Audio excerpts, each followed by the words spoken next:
बिस्मिल्लाहिर्रहमानिर्रहीम। Exercise 4.2 start करने से पहले 3-4 आपको मैं फॉर्मूलाज बताऊंगी जिसके थ्रू आपका ये एक्सरसाइज हल होगा। सबसे पहले आपके पास है प्रॉफिट या फिर मार्कअप, यानी आप जो कुछ भी ख़रीदते हैं और जब उसे आप बेचोगे तो उसमें आपको जो फ़ायदा होगा वो, ठीक है।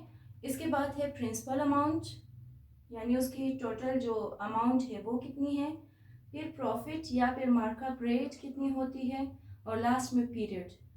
तो यहाँ पे आपको 4 चीज़ें बताई गई है: प्रॉफिट, रेट, प्रिंसिपल अमाउंट और पीरियड। तो इसी 4 चीज़ों को हम फॉर्मूलाज में इस्तेमाल करेंगे। यही 4 चीज़ फॉर्मूला में इस्तेमाल होगा और आगे पीछे करने से चारों फॉर्मूलाज आपके पास आ जाएंगे। सबसे पहले है आपके पास प्रॉफिट या फिर मार्कअप, जिसको आप आई से डिनोट करते हैं। I is equal to P R T, ठीक है। यानी पी आपके पास क्या होगा, पी प्रिंसिपल अमाउंट को कहा जाता है। आर आपके पास होगा रेट ऑफ प्रॉफिट या फिर मार्कअप रेट। इसी तरीके से टी आपके पास पीरियड होगा, यानी टाइम पीरियड। और आई खुद आपके पास प्रॉफिट है, यानी आई प्रॉफिट या फिर मार्कअप को कहते हैं। प्रिंसिपल अमाउंट को स्मॉल पी से आप डिनोट करते हो, प्रॉफिट या फिर मार्कअप रेट को आर से, और पीरियड को टी से आप डिनोट करते हैं। इसी तरीके से जब आप प्रिंसिपल अमाउंट मालूम करेंगे तो इसी फॉर्मूले को I is equal to P R T, देखिए पी को आप यहीं पे रहने देंगे, आर और टी पी के साथ मल्टीप्लाई हो रहा है तो उस साइड पे जाके आई के साथ यानी मार्कअप या फिर प्रॉफिट के साथ वो डिवाइड हो जाएगी। यानी पी आप अकेले रहने दें, दूसरी तरफ आई ऑलरेडी मौजूद है तो आर और टी यहाँ पे मल्टीप्लाई है, इस साइड पे जाके ये डिवीजन में चली जाएगी। ये आपके पास फॉर्मूला है प्रिंसिपल अमाउंट का, सही। इसके बाद अगर इसी में आप आर को रहने दें, फिर पी और टी उस तरफ जाके डिवाइड हो जाएगी आई के, तो R equals to I over P T. ये फॉर्मूला है आपके पास प्रॉफिट या फिर मार्कअप रेट का।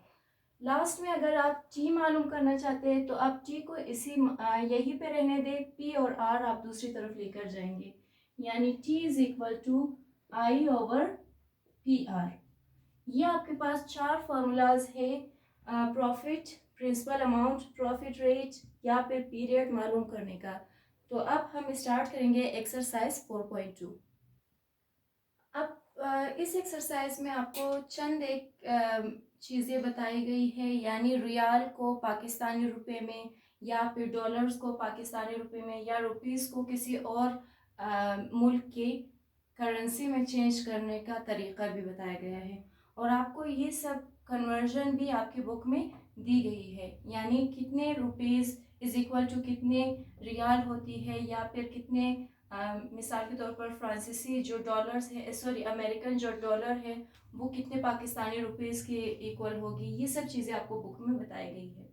तो लिहाजा आपको पहला क्वेश्चन दिया गया है एक्सरसाइज 4.2 का, जिसमें बताया है कि an employ of Pakistani government serving in Saudi Arabia earns 4000 riyals a month, यानी पाकिस्तानी जो मुलाजिम है वो सऊदी अरबिया में 4000 रियाल मंथली वो कमाता है और 2500 रियाल वो खर्च करता है मंथली।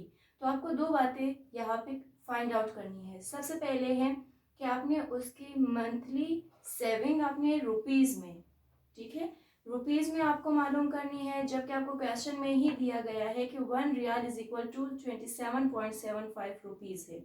इसी तरीके से दूसरा आपको पूछा गया है कि ही remits his saving to Pakistan after a year.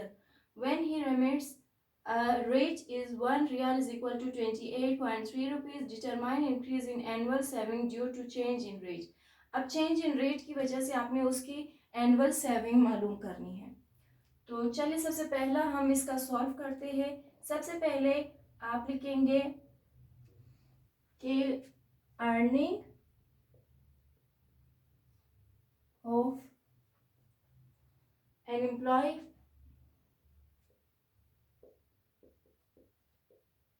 In a month, यानी वो एक महीने में कितना कमाता है। तो आपको मालूम है कि वो एक महीने में 4000 रियाल कमाता है, ये आपको क्वेश्चन में ही दिया गया है।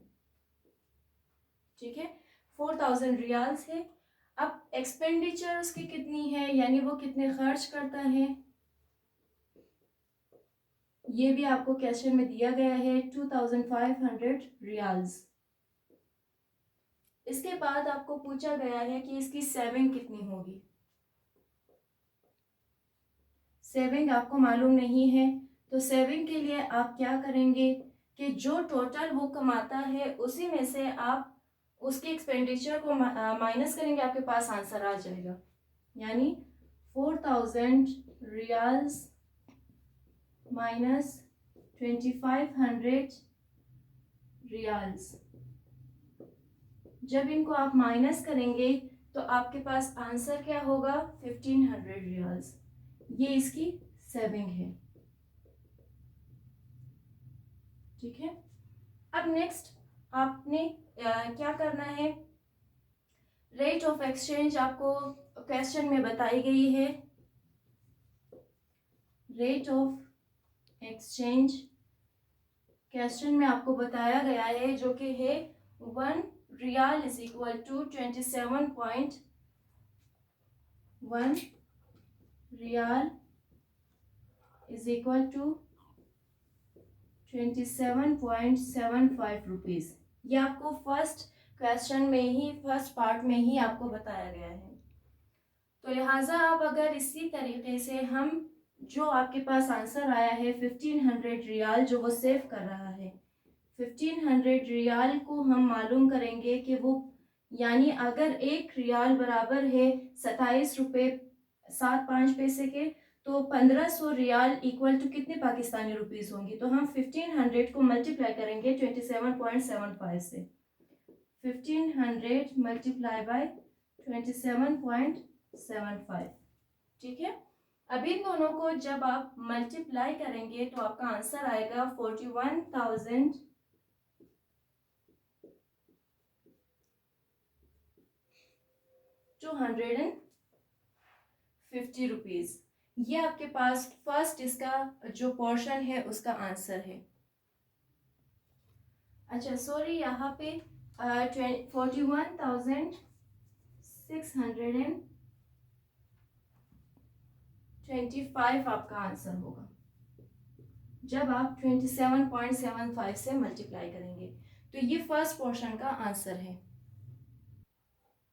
ओके, अब इसी का सेकंड पोर्शन आपको दिया गया है कि वो शख्स एनुअल सेविंग भी करता है, तो रेट ऑफ एक्सचेंज के बदल जाने की वजह से तो आपने मालूम करना है कि इसका एनुअल सेविंग पाकिस्तानी रुपीस में कितनी होगी। तो आप लिखेंगे annual saving is equal to,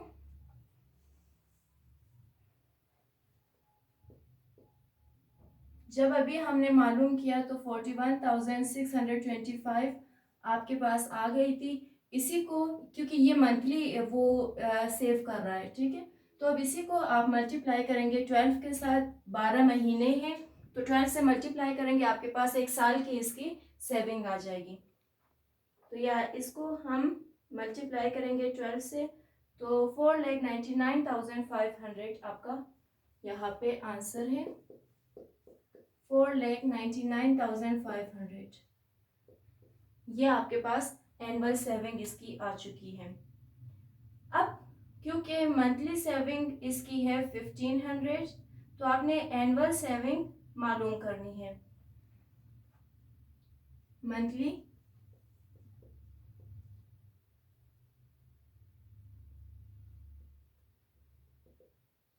saving of an employ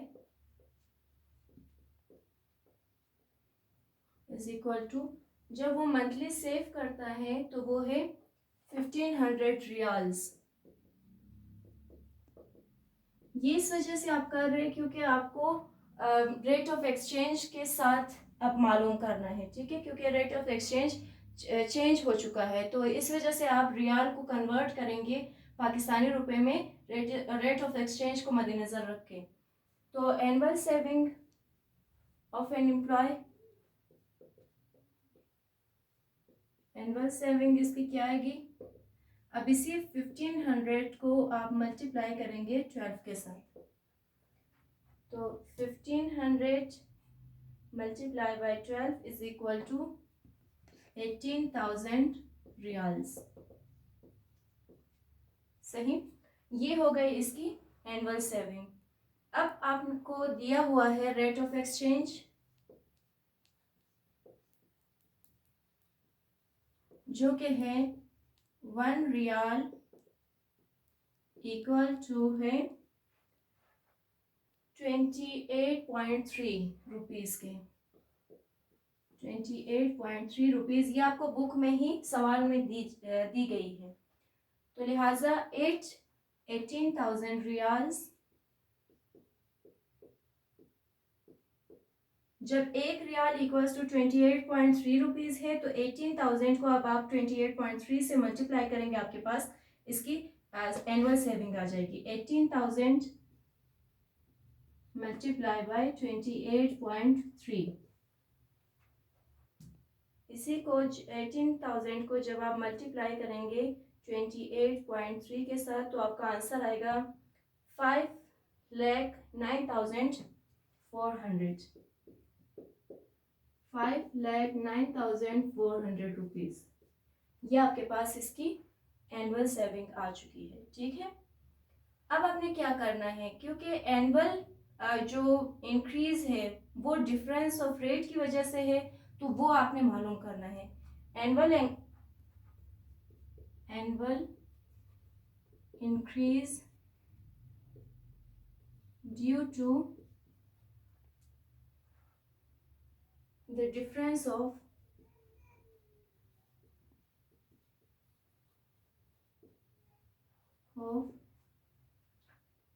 rate of exchange।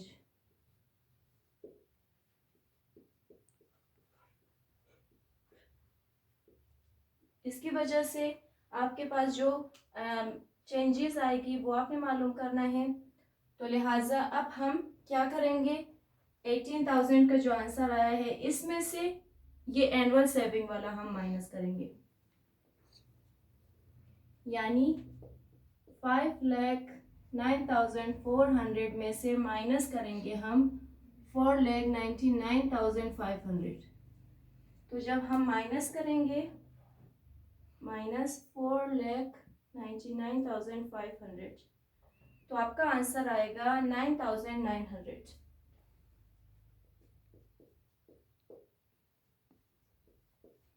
ये आपके पास आंसर आ चुका है इसका, जो कि है, यानी अगर annual increase rate of exchange में भी डिफरेंस आएगी, तो आपके पास ये इसका एनुअल जो सेविंग है या इंक्रीज इसके पास रह जाएगी 9,900 रुपीज़। इसी का क्वेश्चन नंबर 2 एंड 3 भी आप इसी मेथड से सॉल्व करेंगे, लेकिन फर्स्ट क्वेश्चन में आपको रियाल दिया गया है, यानी सऊदी करेंसी है, जिसको आपने चेंज करना है पाकिस्तानी रुपीज़ में। सेकंड क्वेश्चन में आपको स्विस फ्रांस की करेंसी दी गई है, जिसको आपने चेंज करना है पाकिस्तानी रुपीज़ में। ठीक है, इसी मेथड को आप फॉलो करेंगे। और थर्ड क्वेश्चन में आपको जापानी करेंसी येन दी गई है, जिसको आपने चेंज करना है पाकिस्तानी रुपीज़ में। तो इसी मेथड को मद्देनज़र रख कर, यानी जो चेंजिंग का तरीक़ाकार है कि अगर आप एनुअल चेंजिंग करते हैं, मंथली चेंजिंग करते हैं, रुपीज़ को कन्वर्ट करते हैं किसी और करेंसी में, या किसी और करेंसी को जब आप रुपीज़ में कन्वर्ट करते हैं, वो मेथड देखकर आपको क्वेश्चन में सब कुछ दिया गया है कि 1 रुपये इक्वल्स टू कितने येन है, या अगर पाकिस्तानी रुपीज़ कितने मिलकर एक अमेरिकन डॉलर या एक स्विस जो फ्रांस है वो बनाएंगे। तो ये सब देखकर आप क्वेश्चन नंबर 2 एंड 3 बिल्कुल इसी मेथड से आप सॉल्व कर सकते हैं। इसके साथ ही आपके शुरू के 3 क्वेश्चंस कंप्लीट होते हैं।